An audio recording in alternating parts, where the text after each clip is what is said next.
Почитувани гледачи, добре дојдовте во уште една сезона на нашата и ваша интернет М телевизија со вашиот водител Томислав Јовановски и новата проект програма наречена 00748.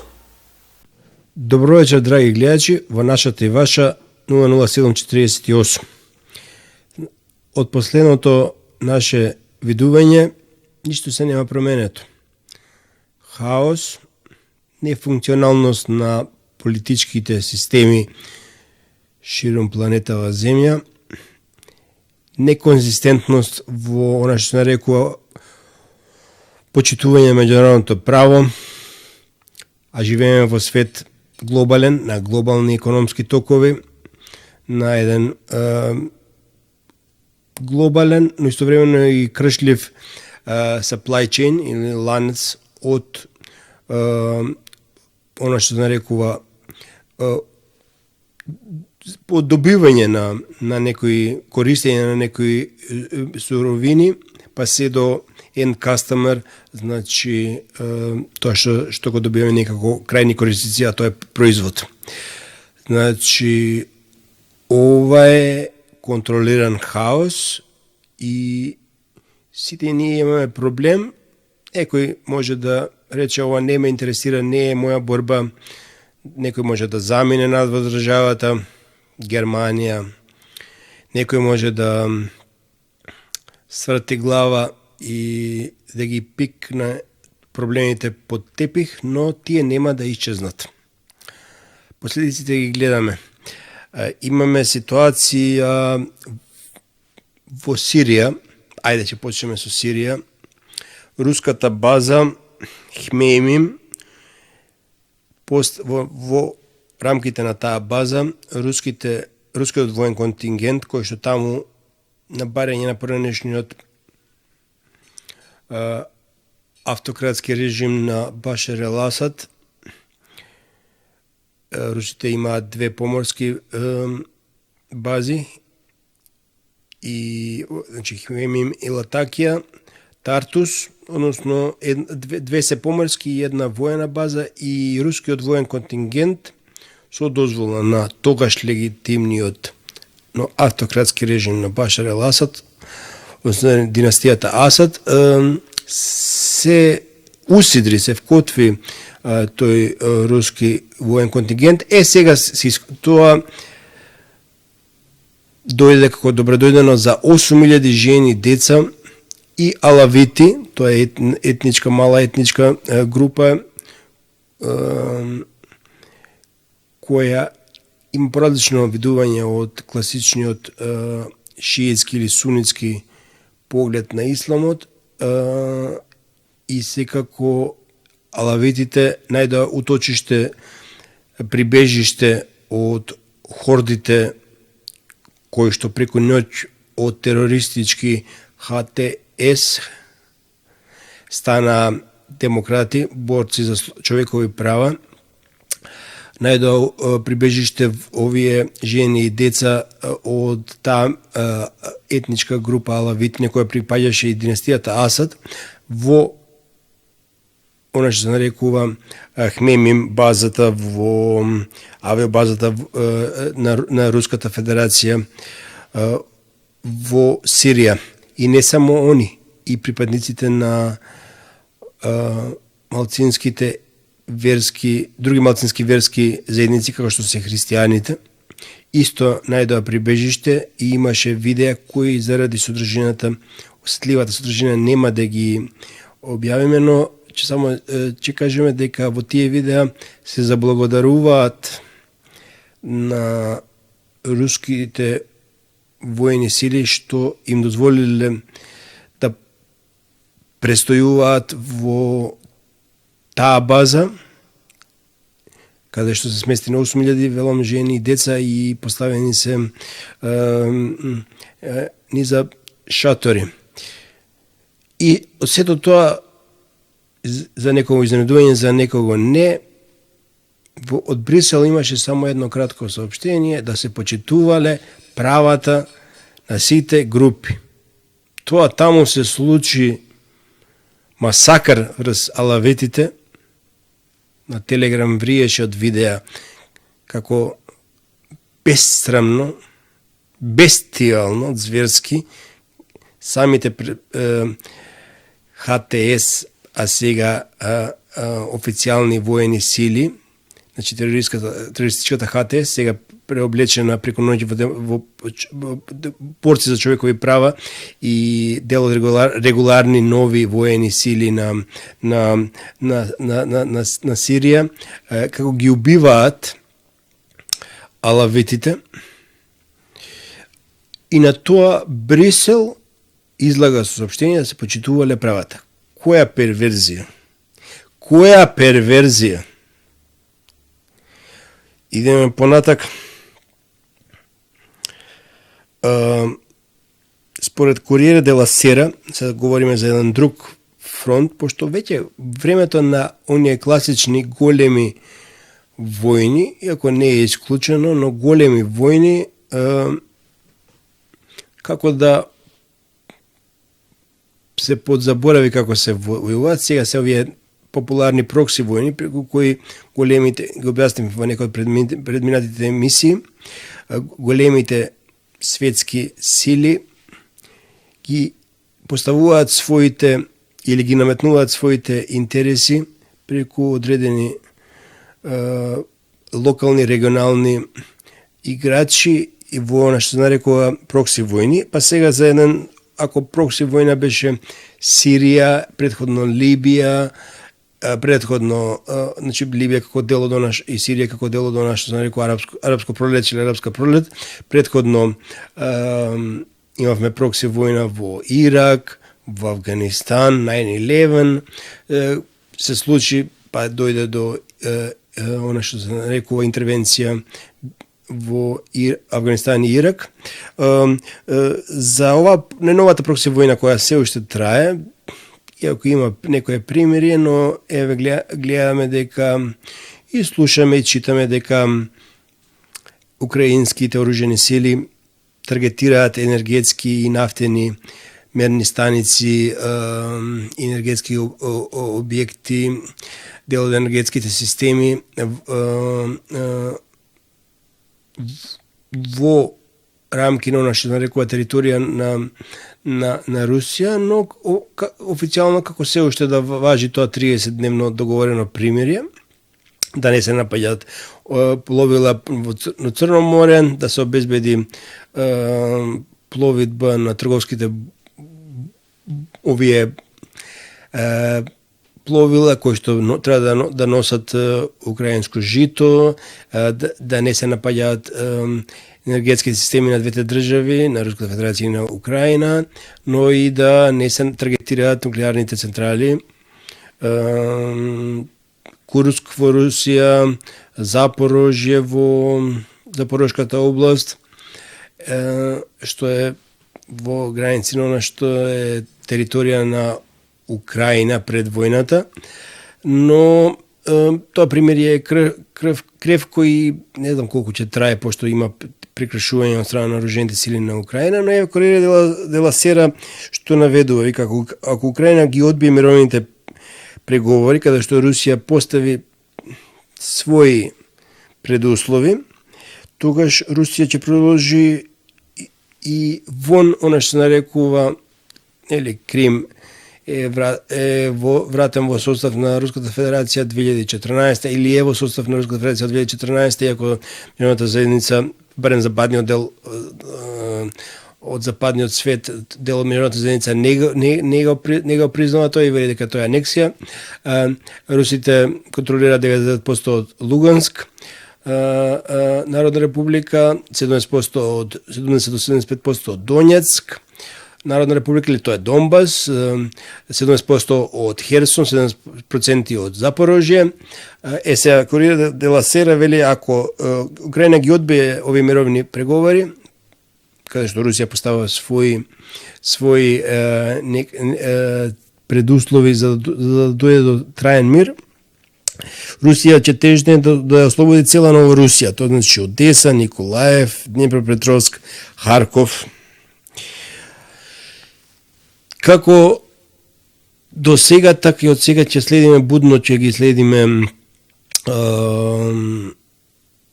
случувањата на ова жариште, оваа прокси војна, со тоа што ја сега искажувам мој личен став, како што се уште од античко време знаело да се каже, не им верувајте на данајците кога носат поклон во наводници.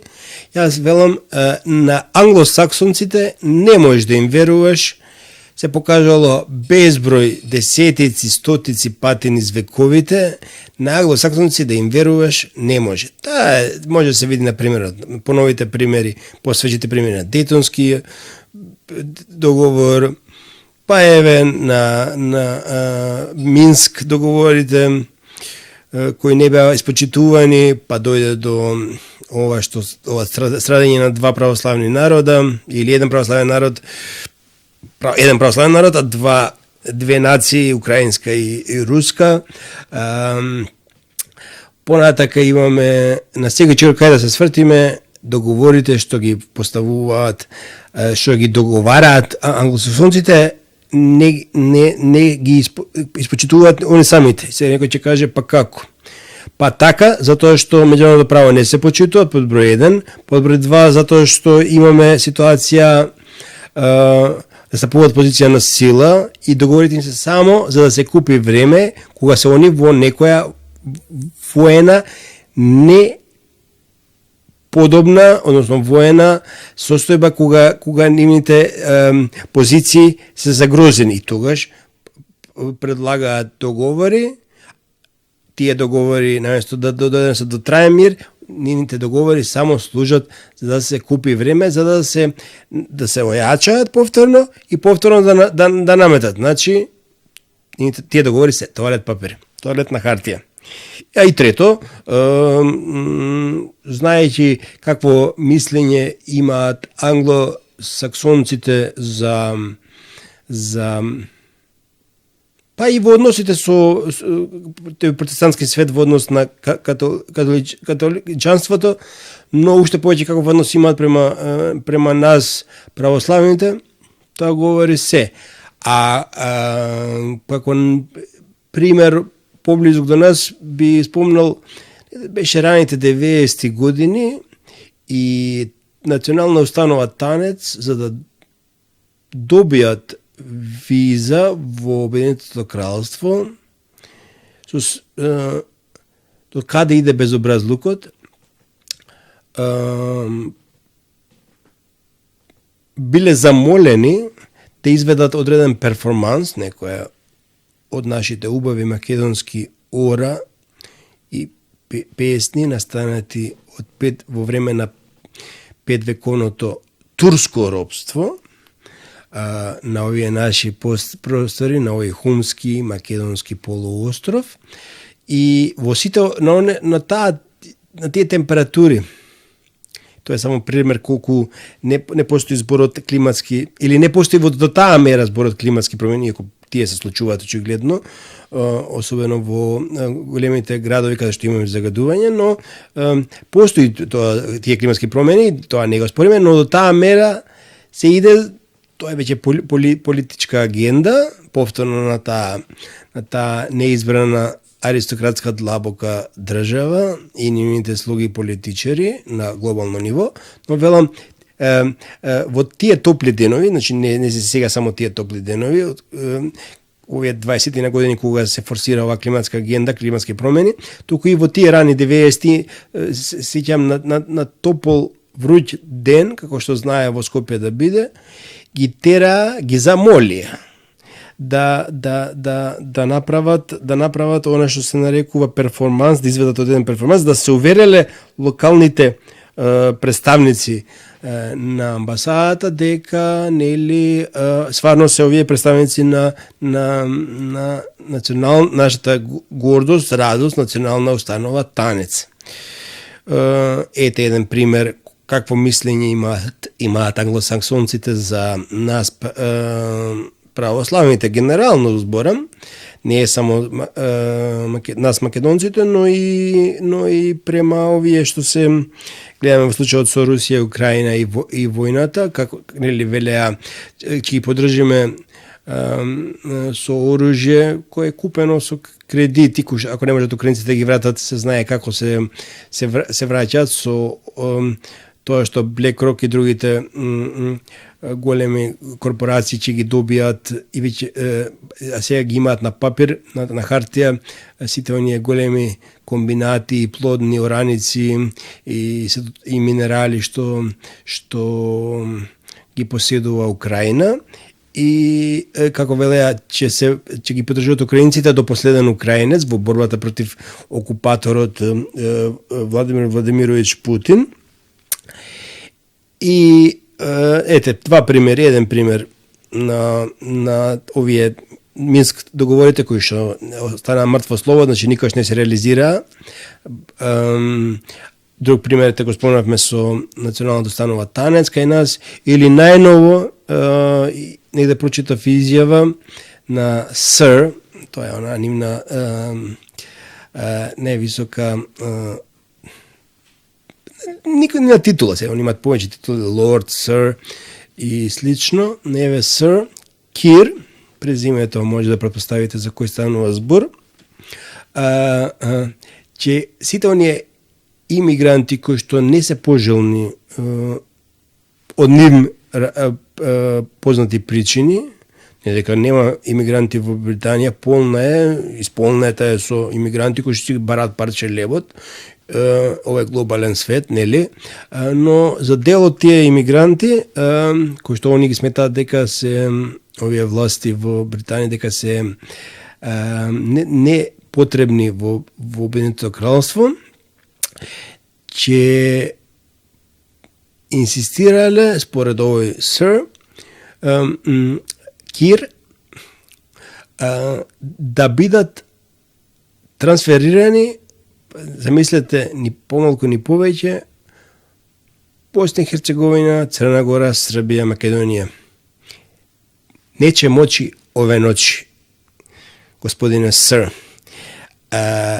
Времето на вашата империја на сонцето, барем според знамето, иако имаше уште една империја на сонцето, и таа видовме како помина 45-та, но да се држиме до вашата империја на сонцето, според знамето, е во длабоко опаѓање или во заоѓање, и таа ваша империја од кога го контролиравте цел поморски сообраќај во времето на кралицата Викторија или во времето на претходно во времето на кралицата Елизабета I, тоа време е завршено, нема назад. Може би ги имате методите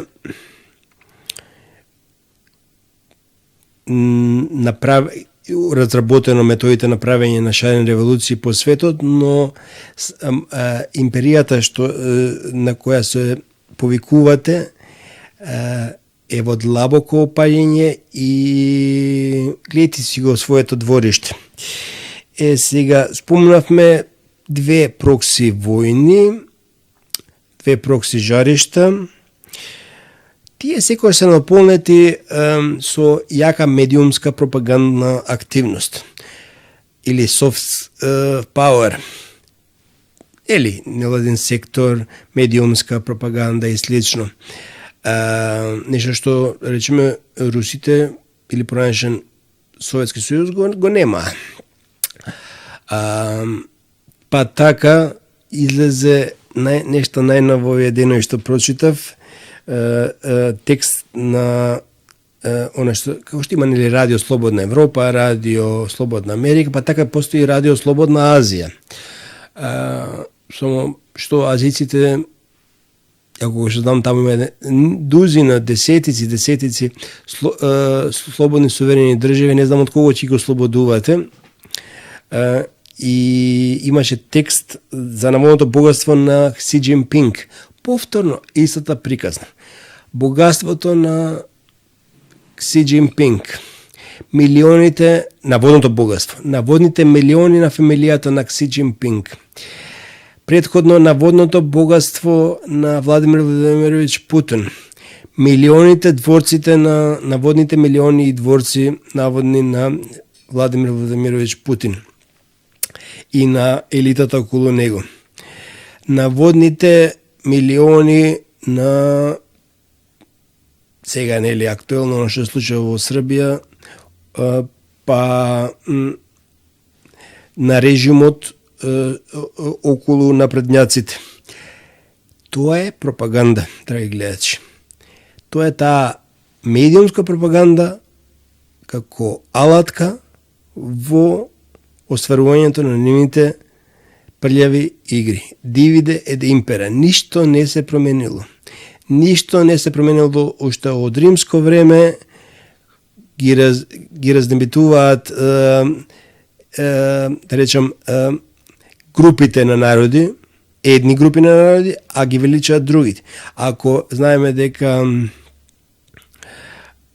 пред некои 170 години се направи некој обединување на италијанските племиња, дури зема некои територии кои што припаѓаат на словенската група на народи. Тоа е чинам периодот на кога се прави на Гарибалди отпор и борба за обединување.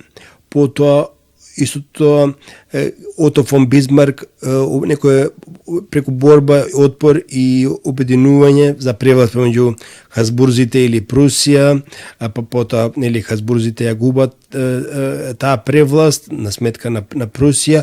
Ото фон Бисмарк ги обединува германите како голема група на германи како народ. На сметка тие две обединувања настануваат на сметка на она што се нарекува Словени.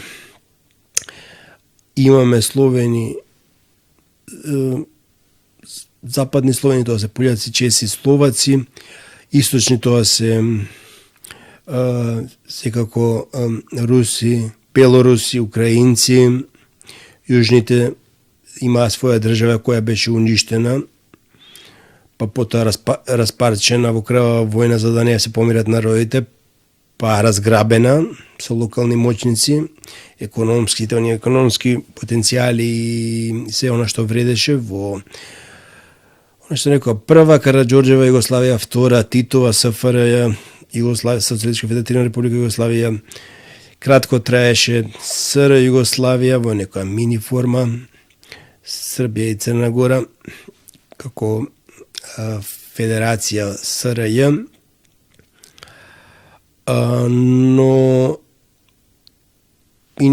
знаеме примерот на една јака Чехословачка, каде што ги раздвоја, но за среќа тие се наши браќа, западни Словени, на среќа на честите словаците по мирен пат, но тоа беше јака држава, уредена држава. Имаме северна група на Словени и не се само нешто ги нарекуваат лужички Срби. Тук има повеќе, баш деновиве читав некои историски податоци за најмалку 5-6 групи на она што нарекува северно-словенски племиња кои што живееле на територијата на Померанија, па дори догоре до северот на денешна Германија. Па така може да се каже дека на штета и територијална и кохезивна на словенските народи, односно словенската група на народи, доаѓа обединувањето на италијанските племиња и на германските племиња. Во судирот, во длабочината на овој судир, колку е и верски, према дел од јужните Словени, како православни народи, толку е и према една цела група, судрите помеѓу концептот на италијанските племиња, бруталниот концепт на германските племиња, на германите и концептот на мирен соживот што секој милениуми го практикувале нашите предци тука. Со тек на време тоа се окрупнува и станува, се дефинира последниве во низа векови наназад се дефинира како словенска група на народи. Сега мој личен став е дека не треба да ни се верува на англосаксонците, работат против словенската група на народи и работат против православието како еден јак издржан моментум во словенството, но за мене дали е католик чех, католик пољак, католик словак или е православен русин, украинец, белорусин, дали е католик словенец, хрват католик, дали е србин православец, црногорец православен, македонец православен, сите сме ние словени и сме најголема група на народи во споредба со германите и италијанските племиња кои што се обединија и направија две јаки држави, Германија, односно Италија. Ние заедно, кои би биле, имаме повеќе народ и популација од овие две групи на народи заедно. Значи, они две заедно, ние како словенска група на народи сме побројни од нив. Дури можеме и да се разбереме, и тоа говори дека ја не сум лингвист, но сум имал можност во повеќе од овие западнословенски држави да разговарам и да се разберам, а без прито да имам некое сериозно познавање на нивниот јазик. Значи, треба основата да ја стабилизираме, фундаментот, а тоа е словенството. И секако, мој личен став е дека не верувам во дека нашите предци преку Дунав со Цевче, во неде 6-7 век, односно таму неде околу 6 век, почнале да се преселуваат навека. Миграции постоеле и постојат и ќе постојат, и тие се циркуларни, односно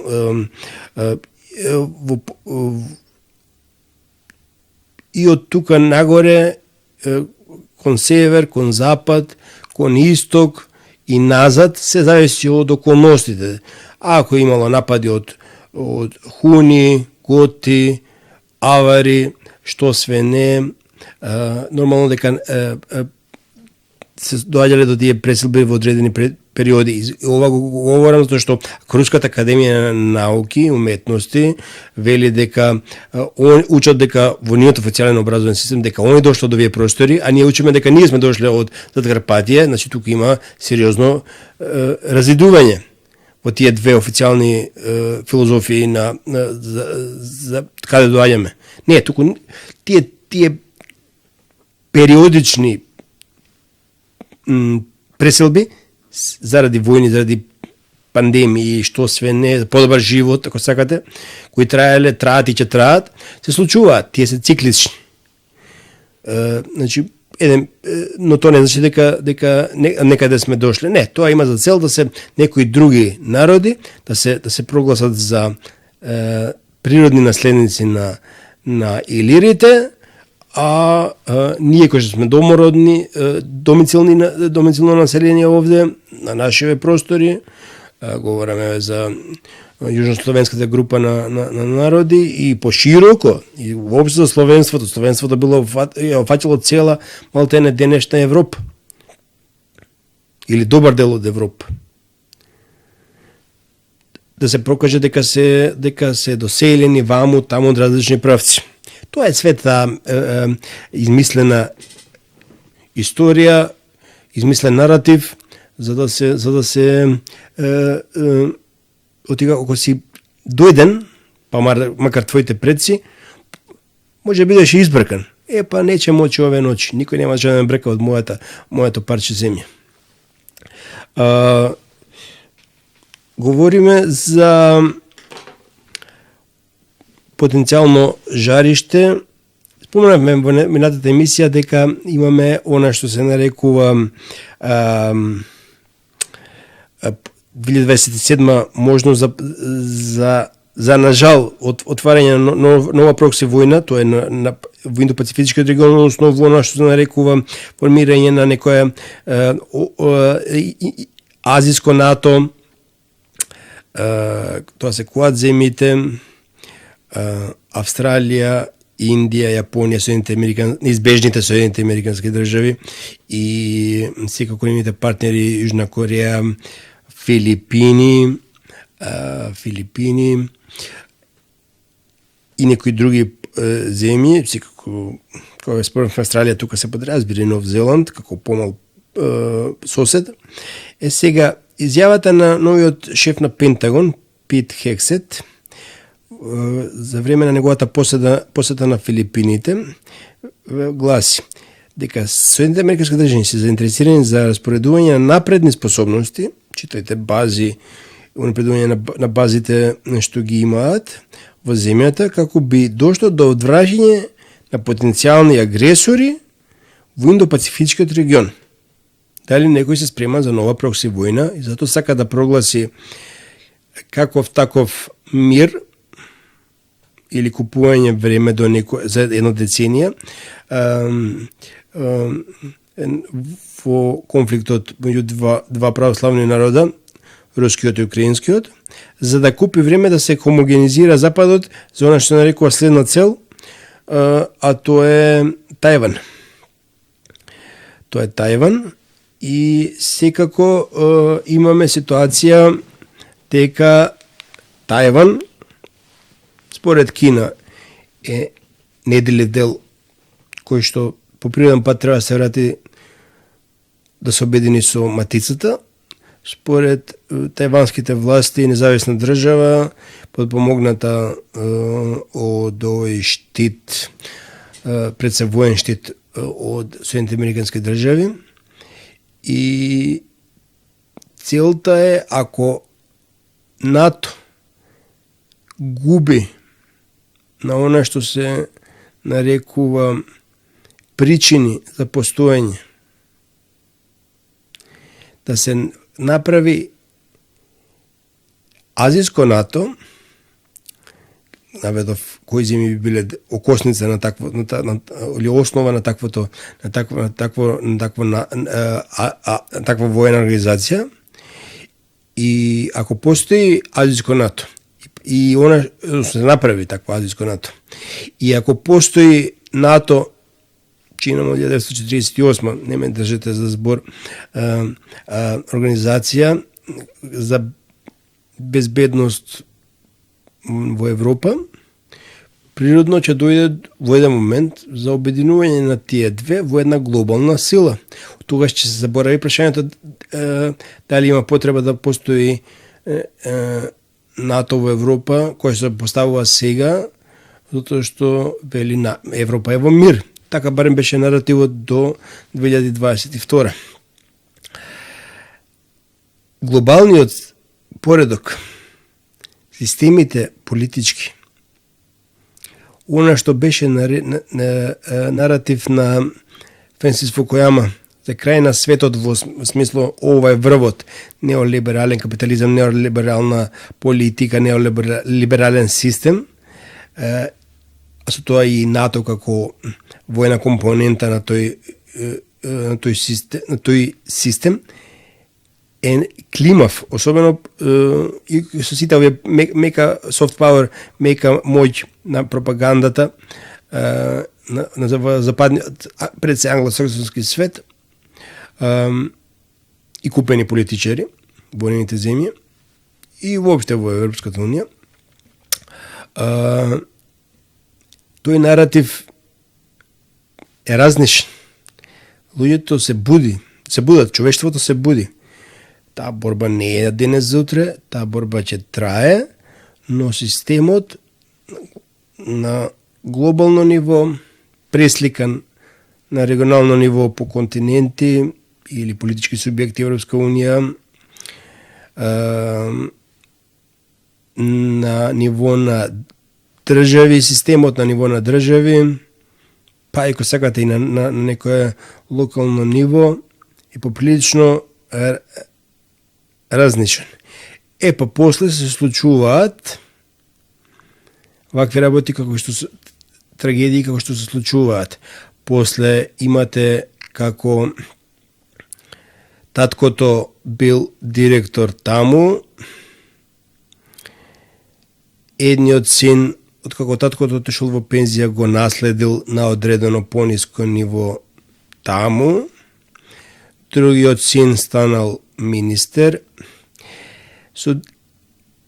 Има, тоа говорам за некоја таму далечна библиска земја, имате судика која станала во времето на еден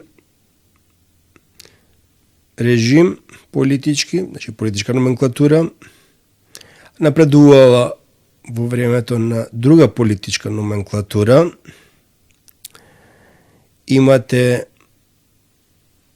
неквалитет, имате партиски кадри, има тоа низ цел свет. Гледаме што се како естаблишментот во Вашингтон бил партизиран и политизиран целиот систем на федерално ниво од Демократската партија. Имате, значи, неквалитет, под број 1, имате она што се нарекува партиско влијание, тоа и услуги, и вработување и све. Имате длабоко духовно, морално, човечно расслојување. Гледате што се случува во Европска Унија, во Брисел неизбрани бюрократи наметнуваат своји правила на игра, па така големи средства од европските фондови и се ускратени на легитимната влада нивен противник, легитимната влада на Орбан во Унгарија, се заради тоа што не игра по нотите на тие неизбрани бриселски бюрократи. Гледате што му направија одредени играчи за сцената во таа што некој нарекува длабока држава, на словачкиот премиер Фицо, и чиста среќна околност и вештина на докторите му го спасија животот за после 6-7 месеци да му прават повторна шарена револуција. Ова му е втора шарена револуција. Еднаш му се случи во на периодот меѓу 2018 и 2019. Орбан исто така му се случија 2 шарени револуции. Фицо не ја преброди првата револуција, но ја се врати, но ја повторно прават втора револуција. На Орбан му направија веќе 2. На председателот Вучич мислам дека е ова 3-та шарена револуција, со сета должна почет према барањата на студентите за почитување на она што се нарекува функционирање на почитување на уставните права и слободи, на она што се нарекува извршување на функции, на одредени функции од страна институциите на системот, правдина и така натака, но секогаш има во позадината политички компоненти кои што одредени трагедии сакаат да ги злоупотребат во политички контекст за променување на одредени политики кои што очигледно се разликуваат од политиките што ги спроведува актуелната власт во Србија на чело со председателот Вучич. Значи, ова чина му е трета шарена револуција што му е спроведуваат. Преходниот македонски премиер или она втора поморовска влада, чинам 2008-2011, па период таму 15-16, 17, значи 3 револуции шарени му направија и конечно за нив, а поглобно за македонскиот народ од трет обид успеа да го струшат. Ги знаеме последиците: промена на име, обид за наметнување на некаков северно-македонски идентитет кој што не постои. Јас сум македонец, иако имам и еврејско ашкенази, но јас сум етнички македонец и не знам таков северно-македонски идентитет. Значи, гледаме како неизбрани елити, бюрократи, подкупljeni политичари на некое регионално ниво во континентот делуваат на национално освестените влади, се обидуваат да ги рушат преку одредени служби, преку одредени невладени организации, преку одредени медиумски магнати, а се за цел наративот да се задржи, а тоа е постхуманизам, да се наративот на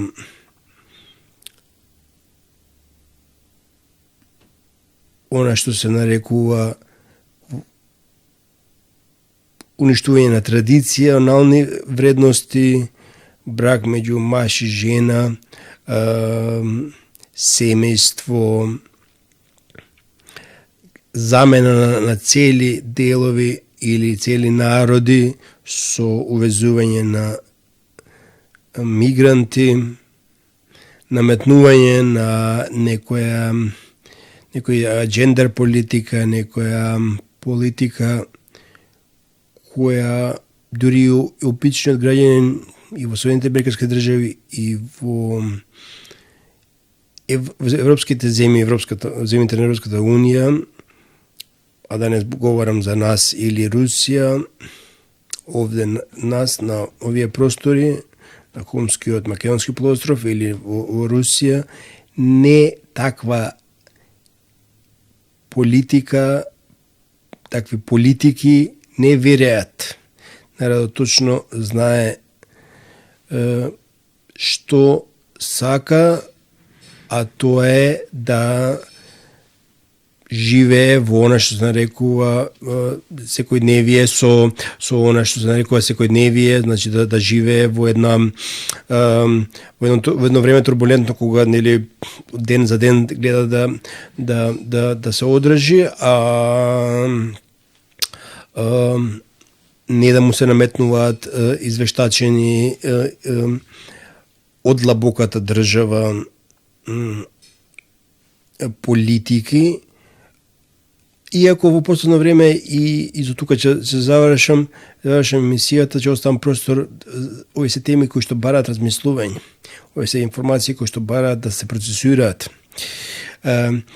Дугин излезе со една колумна каде што покрај длабоката држава која нели стои зад овие неолиберални квази вредности, би ги нарекол, постои и уште подлабока држава која е во конфликт, во колизија со длабоката држава,